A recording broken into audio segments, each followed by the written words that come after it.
Back to the Ireland Contracting Nightly Sports Call. If you need a roof, make sure you call Ireland needs a roof. Contracting, 1-800-NEW-ROOF. There's no one better in the business than Ireland Contracting. That's why they're #1 in Pittsburgh, 1-800-NEW-ROOF. They not only do roofs, Gene. Oh, I know. They do a bunch of stuff. Gutters, siding, windows. dog grooming.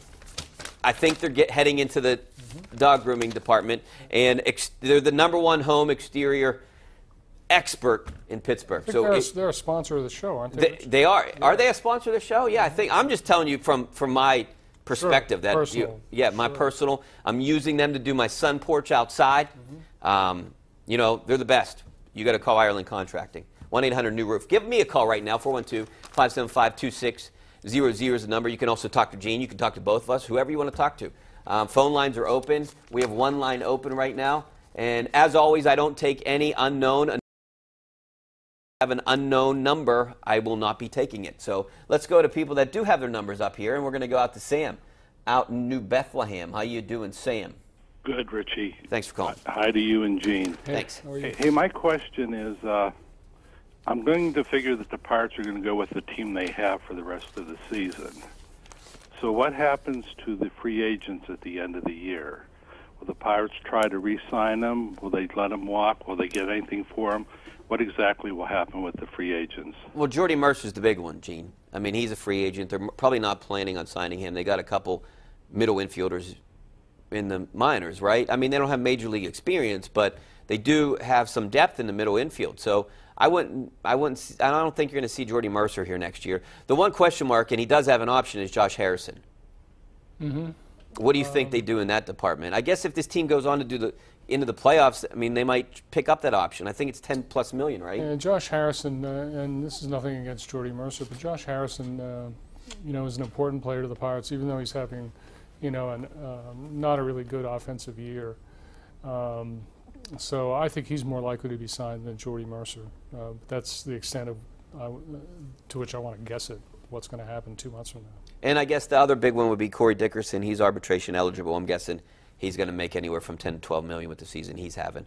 Well, up from 6, right? He was leading the league in hitting when he went on the DL. I mean, he quietly went from 306 to 318. So you might be talking about somebody who's going to win a batting title there, and that changes a few things. That would definitely change some things. So, all right, so that's the scenario for next year, but we're all worried about this year and this Pirates team. I think we're going to see Chris Archer at some point this weekend. I heard Neil Huntington talk about it this weekend, but you got to look at, they have Nova, Williams, and Musgrove scheduled to start against the Cardinals. He's not going to start tomorrow. They're going to go with Kingham. I thought he would take Kingham's spot. I think they're basically the same day. So I don't know, Gene, do you think they'll push him back? Do you think they would skip someone? I don't see them skipping like a Trevor Williams who's been on fire lately. No, I mean, I don't know, Rich, but I think they'll just effectively skip Archer, just to let him get here, figure out where the bathrooms are, and maybe take a little pressure off him by letting him make his first Pirates start on the road. That would be Monday night in Colorado. Okay. All right, let's go back out to the phone lines. We got Bob.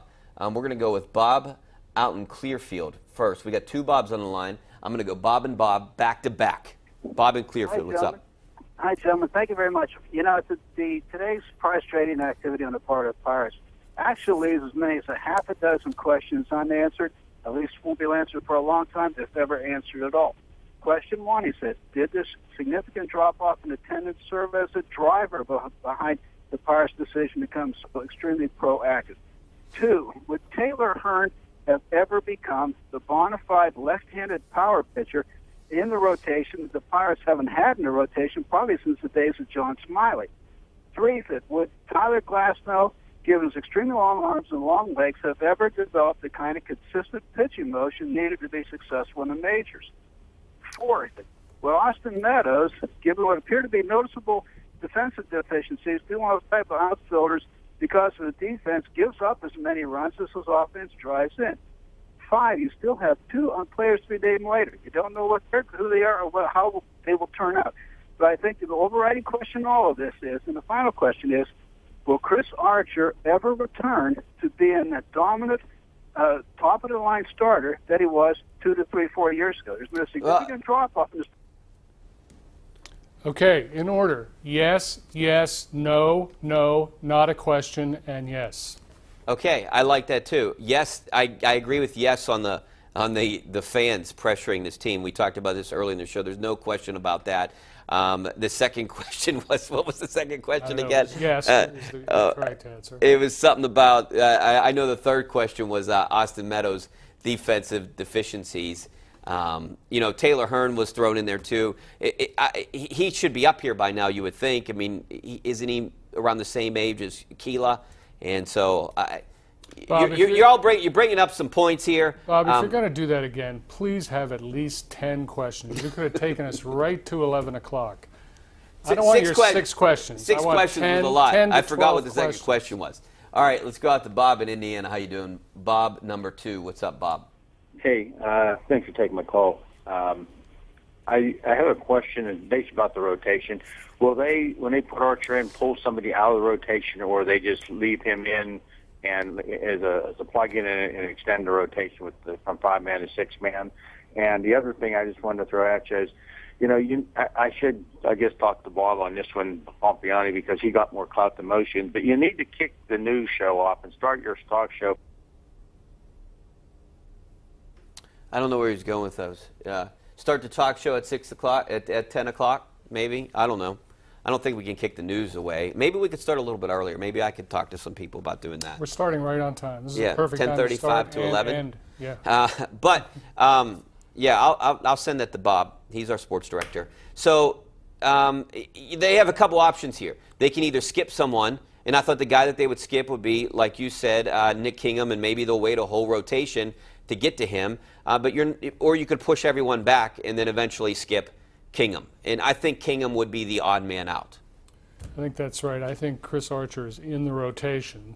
I don't think there's any question about that. I think unless Nick Kingham, throws a complete game one-hitter tomorrow night, he'll be the guy that goes out. And then what if he does? Then who do you go out? Is it Nova or is it Musgrove? Then you jump off that bridge when you come. Yeah, I guess so. We can't think too far ahead. Let's go out to the phone lines before we take a break. And we're going to go to Rich out we're going to stay in Johnstown. We're going out to Rich in Johnstown. What's up?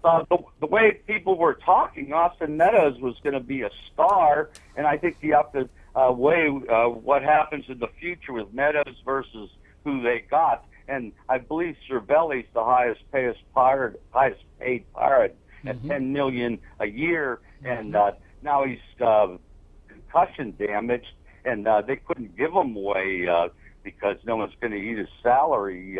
I think the Pirates didn't do a whole lot, especially if we see that Meadows becomes a star. Well, you know what, Rich? I frankly, it's not my money, so I don't care how much they pay Cervelli. I hope he gets as much as he can. I like him on this team. They're a better team with Cervelli in the lineup, and I hope they keep him for a while. I'm not looking to unload the Pirates' salary because it's not my salary. So I want them to put the best possible team on the field that they can. And right now, it looks like this is their best possible team. Austin Meadows, I think he's going to be a really good player. I don't know how big of a star he's going to be, but he's shown some potential, and that's a big loss. But right now, he's not better than any of the 3 outfielders out there. No, he's not, and he's perfectly suited to what the Pirates did with him today. Traded him for somebody good. Yeah, That's what he's doing. and they got a starting pitcher, a bona fide starter, and they got some guys behind Meadows. They can use Luplow next year to be a backup outfielder. They got the guys they both in the Reynolds kid and who is it, Martinez. They got 2 guys behind him in the AAA and AA, and so I think they got some outfield depth.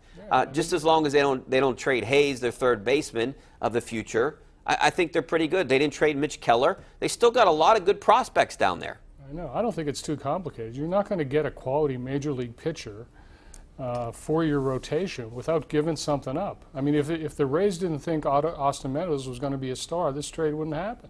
Yeah, I think it was a home run from the Pirates side of it, and I think Tampa probably thinks, reading some of their stuff, they think it was a home run on their side. So that means it's a good trade. If both parties think it's good, then I feel like it's a good trade all around. All right, we got to take a break. Back with more of your phone calls, maybe some of your tweets coming up next. Stay right there.